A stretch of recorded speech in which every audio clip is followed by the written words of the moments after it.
Continúa la Parashá Shemot y hay una explicación sobre el significado de la voz Paró, que significa faraón. Paró no es el nombre propio de faraón alguno.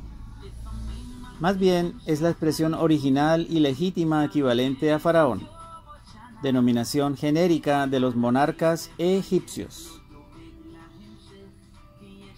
En la primitiva lengua egipcia, Paró significaba casa grande. Asimismo, la denominación Paró refleja y constituye la esencia de Egipto, pues se trata de una voz relacionada con Pri, la palabra Pri, que en hebreo significa crecimiento y desarrollo, y simboliza el desarrollo de la materia que quiere huir de la contención que el espíritu pudiera brindarle. Se trata de pequeñas sutilezas que son sólo perceptibles en la voz original, o sea, en el hebreo. Ahora, la Torá en esta Parashá Shemot nos muestra cómo Moshe se identifica con su pueblo. Pero antes de continuar, hay otra explicación cuando la Torá dice, y lo llamó Moshe, significando de las aguas, lo saqué. En rigor de verdad, hubiese sido más apropiado que su nombre fuese Mashui, forma pasiva que significa de las aguas fue sacado. Pues justamente la hija de Faraón lo tomó de las aguas del Nilo. La voz Moshe, en cambio, es una voz activa y que significa sacar a otros de situaciones dificultosas. Y justamente por eso mismo es que su nombre es Moshe, porque la función de un líder es sacar y liberar a sus dirigidos de todo estado conflictivo que pudiera aquejarlos.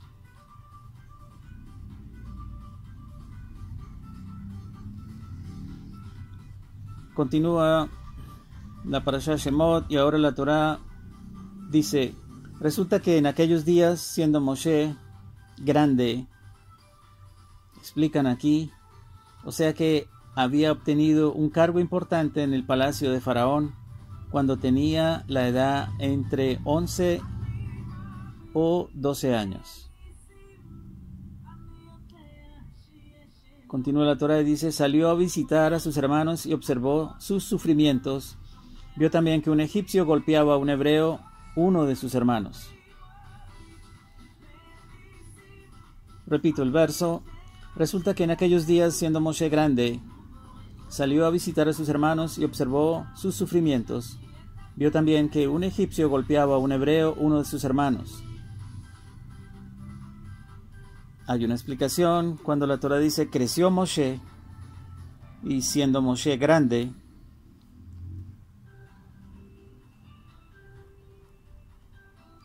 primero alude al desarrollo físico, luego a que era una personalidad, estaba a cargo del palacio del faraón.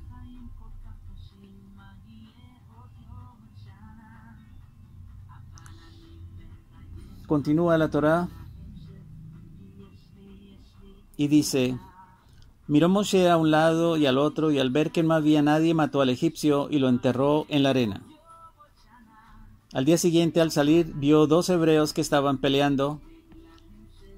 Hay una explicación de los comentaristas. Estos 2 hebreos eran Datán y Abiram. Repito, al día siguiente, al salir, vio 2 hebreos que estaban peleando. Encaró entonces al culpable. Cuando la Torá dice, encaró entonces al culpable, dice los comentaristas literalmente al perverso. Y hay una pregunta en la Torá de parte de Moshe, que dice: ¿por qué golpeas a tu prójimo? Repito el verso: al día siguiente, al salir, vio dos hebreos que estaban peleando. Encaró entonces al culpable: ¿por qué golpeas a tu prójimo? A lo que respondió: ¿quién te puso como hombre, como jefe y juez entre nosotros? Y hay una explicación. Moshe era un muchacho, por eso el hebreo le dijo: ¿quién te puso como hombre? Repito, a lo que respondió: ¿quién te puso como hombre, como jefe y juez entre nosotros? ¿Piensas matarme a mí como mataste al egipcio? Entonces Moshe tuvo miedo y pensó. Evidentemente se divulgó el incidente. Y hay otra explicación aquí. Moshe temió al constatar que había delatores entre sus hermanos.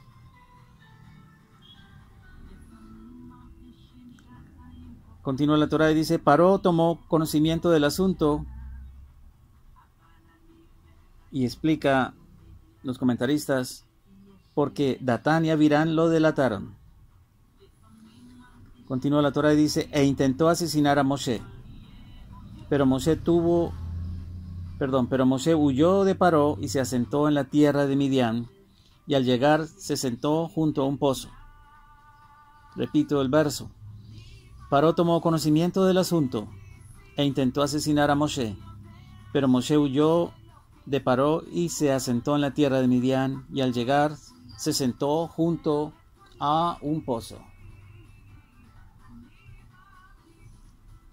Hay una explicación. Moshe emuló la conducta de Jacob, quien halló a su pareja junto a un pozo. Eso lo encontramos en el capítulo de Bereshit, en el capítulo 29. Hay una explicación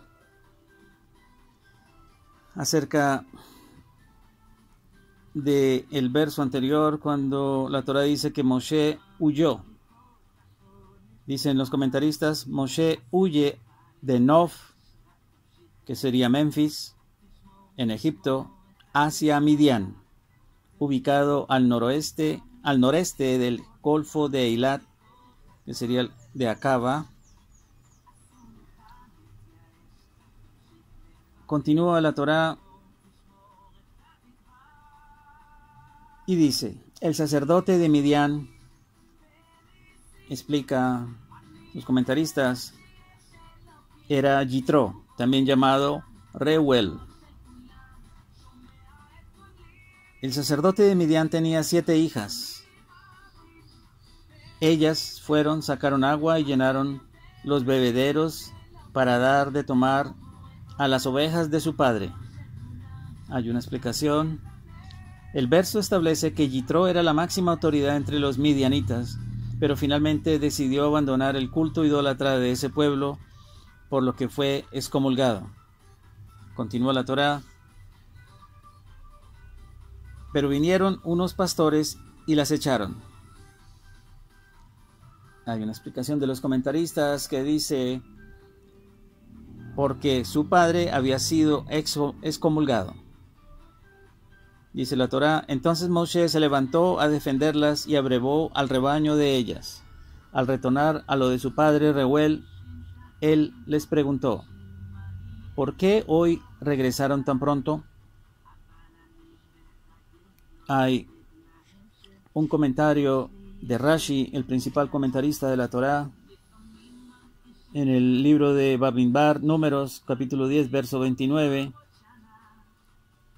en donde la explicación de Rashi señala que Reuel era el abuelo de estas chicas. Sin embargo, el verso dice que era su padre, porque un nieto llama padre también a su abuelo.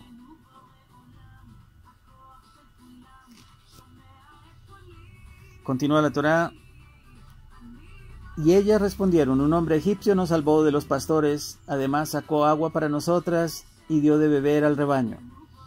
Dijo a sus hijas: ¿y dónde está ese hombre? ¿Por qué abandonaron al hombre? Llámenlo para que coma pan. Explican aquí, o sea, llámenlo a ver si se casa con alguna de ustedes.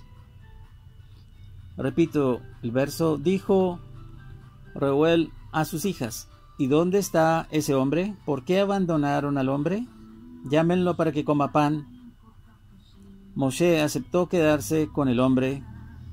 Sabemos que ese hombre era Reuel o Yitro. Y el hombre le dio a Moshe su hija Sípora como esposa. Ella tuvo un hijo y él, o sea Moshe, lo llamó Gershon, significando extranjero, he sido en tierra extraña. Ahora, este capítulo nos muestra cómo Elohim atiende las quejas de los israelitas.